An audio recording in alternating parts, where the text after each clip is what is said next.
Hello mga tarot loves! Welcome sa Rensol Tarot Channel, ang inyong buwanang gabay mula sa baraha.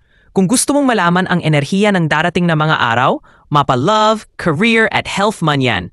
Tara, silipin natin yan dito sa inyong paboritong tarot tambayan. Kamusta mga minamahal kong Leo? Welcome sa ating monthly money tarot reading, kung saan malalaman mo kung ano ang gabay ng universe pagdating sa career at kaperahan mo ngayong buwan. Handa ka na ba? Tara! Samahan niyo kong tingnan kung ano ang sinasabi ng mga baraha para sa iyo, Leo. Para sa inyong kalinawan, mga mahal na viewers, ang mga barahang gagamitin upang iyong pagpilian ay maingat na isinagawa at napili sa totoong buhay. Kaya naman nasa inyong kamay na lamang ang magiging sagot sa inyong lingguhang gabay sa pamamagitan ng pagpili ng isang set ng baraha. Bago ka pumili ng baraha, huminga ka muna ng malalim. I-relax ang iyong isipan at damdamin. I-focus ang atensyon mo sa tanong, intensyon o bagay na gusto mong malinawan. Tandaan, hindi panghuhula ang tarot. Isa itong paraan ng universe upang mas makilala mo ang iyong sarili at ang daang tinatahak mo. Pero bago iyan, maglaan muna tayo ng maiksing dasal bago ka pumili ng iyong baraha. Universe, gabayan mo kami sa pagpili ng baraha ngayon. Ipaabot mo sana ang tamang mensahe ang kailangan naming marinig sa oras na ito. Buksan ang aming mga puso at isip para sa liwanag, clarity at good vibes. Salamat sa guidance at positive energy. Amen. At para sa iyong reading, sa harap mo ay may tatlong set ng card. Set 1, Set 2 at Set 3. Piliin mo ang barahang pinakamalakas pumukaw ng iyong atensyon at gamit ang iyong intuition. Ang tamang mensahe ay palaging makakarating sa tamang oras. Magbibigay lamang ako ng 10 segundo upang makapili ka ng iyong ninanais na baraha.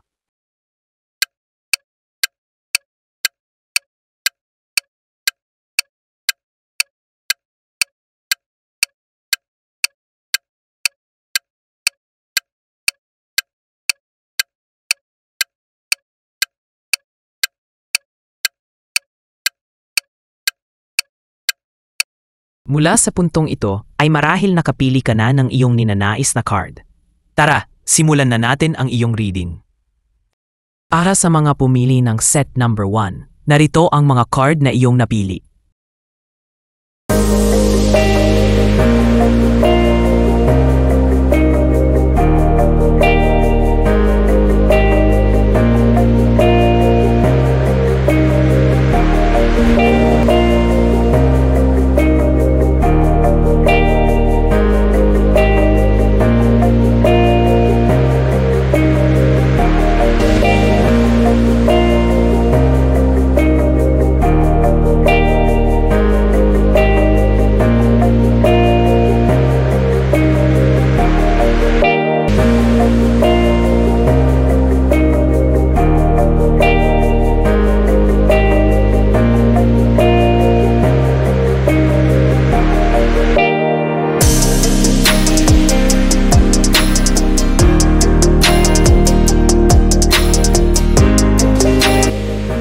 Baraha mo, Leo. The Lovers.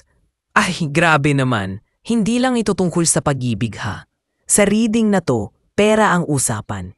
Ibig sabihin, may importanteng financial decision kang haharapin. May dalawang oportunidad. Yung isa, stable pero boring. Yung isa naman, risky pero exciting. Baka may dumating na business partner or kakolab na parang soulmate mo sa negosyo.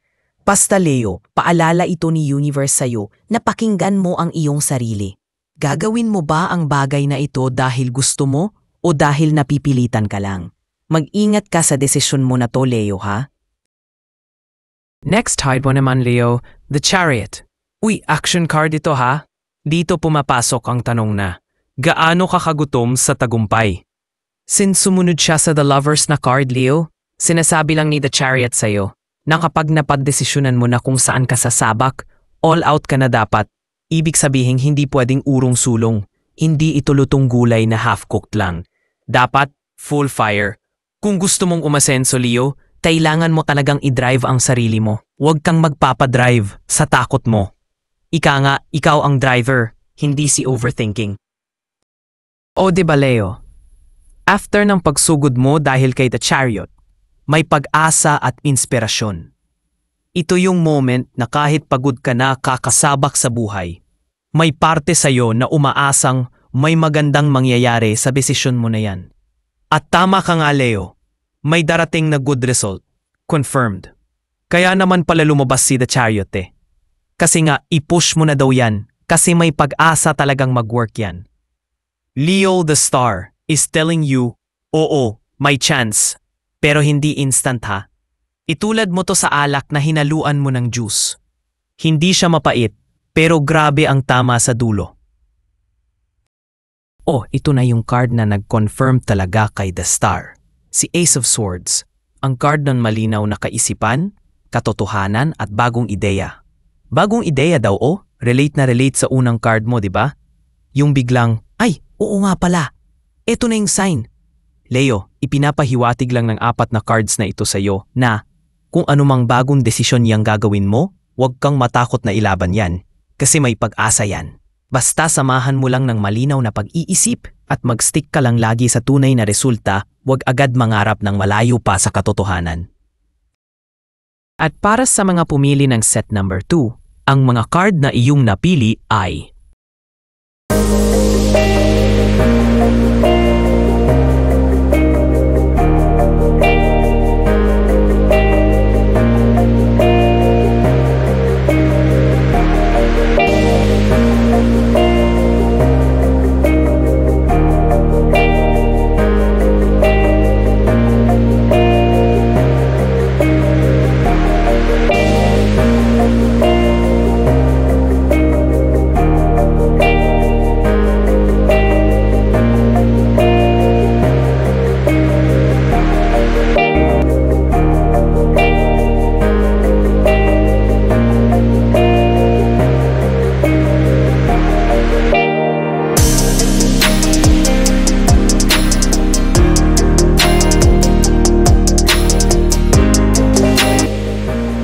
Leo, ang unang baraha mo, Queen of Cups.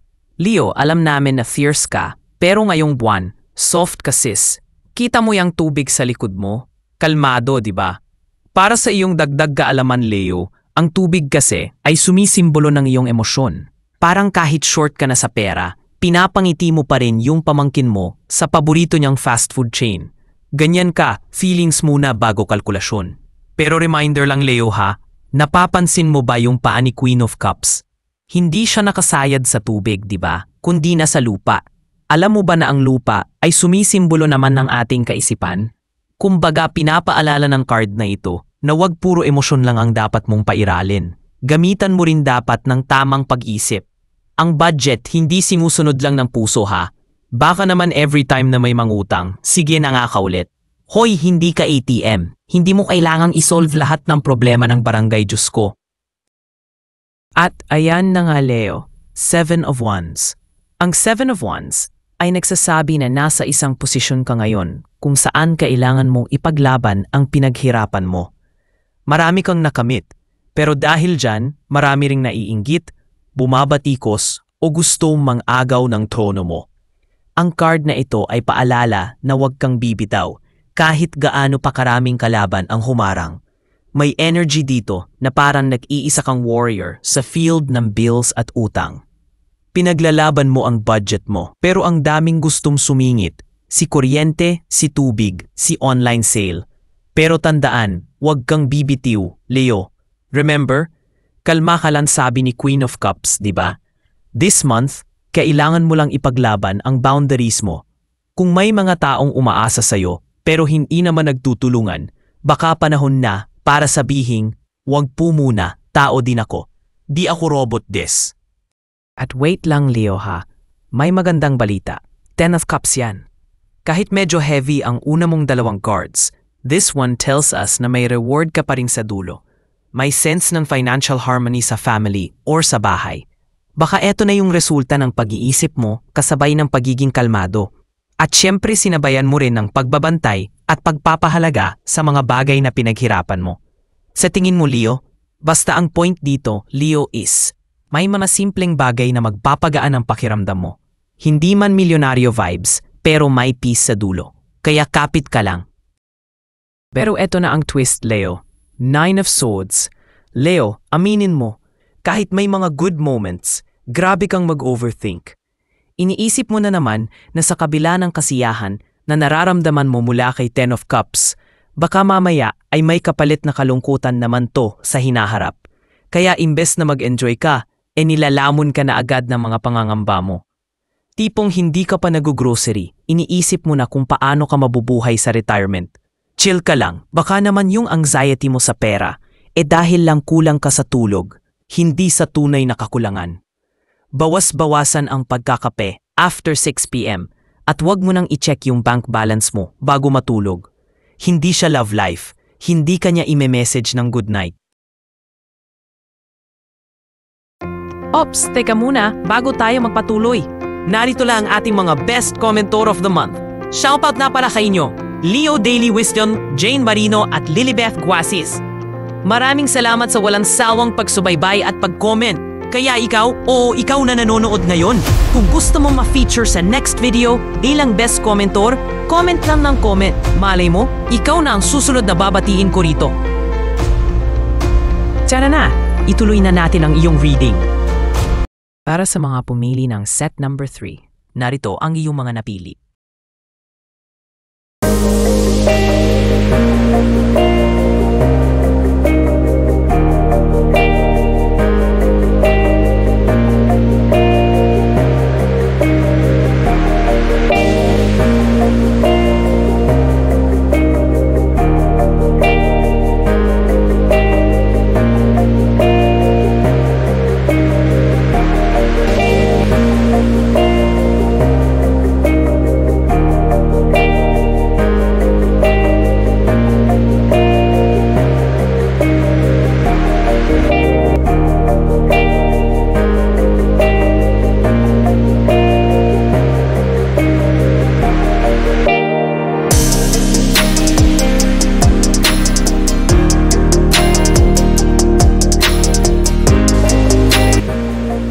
Ang unang lumabas sa baraha mo, Leo, ay ang Justice card. O diba, bigatin agad?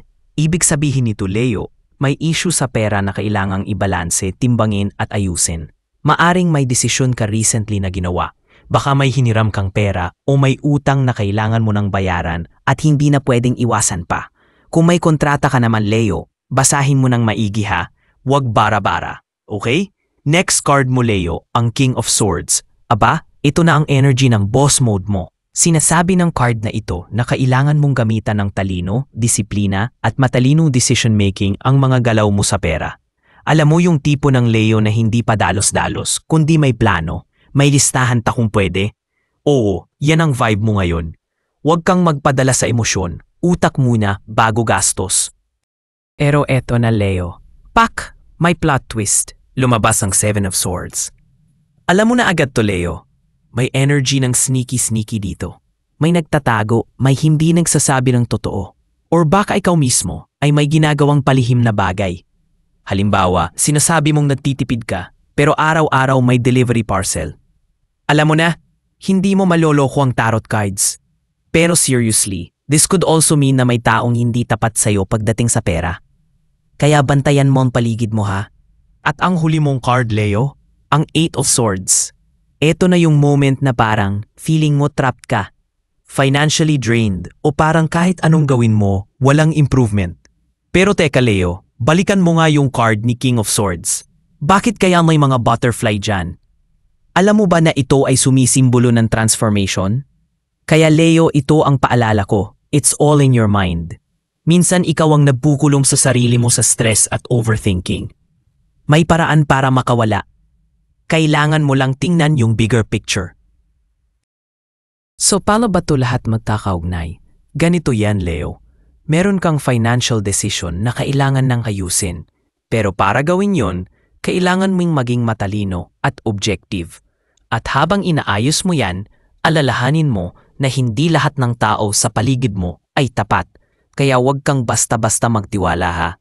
At kung napapagod ka na o nagpapanik ka kasi feeling mo, stuck ka sa pera, pause ka muna, huwag mag-panic buying. Okay? Lahat ng ito ay mareresolba basta maging totoo ka sa sarili mo at huwag takasan ang responsibilidad. At ayan na nga Leo, ang iyong tarot money reading para sa mga araw na ito. Sana'y nakatulong ito upang bigyan ka ng gabay at inspirasyon sa mga darating na araw. Tandaan, ikaw pa rin ang may hawak ng iyong kapalaran. Gamitin mo ang mga mensaheng ito bilang ilaw sa iyong landas. Kung nakaresonate sa iyo ang reading na ito, huwag kalimutang i-like, i-share, mag-subscribe at i-click ang notification bell para sa mga susunod pang readings. Muli, ito ang Ren's Soul Tarot Channel. Maraming salamat sa panunood at magkita-kita tayo muli sa susunod na readings. Ingat ka palagi, Leo.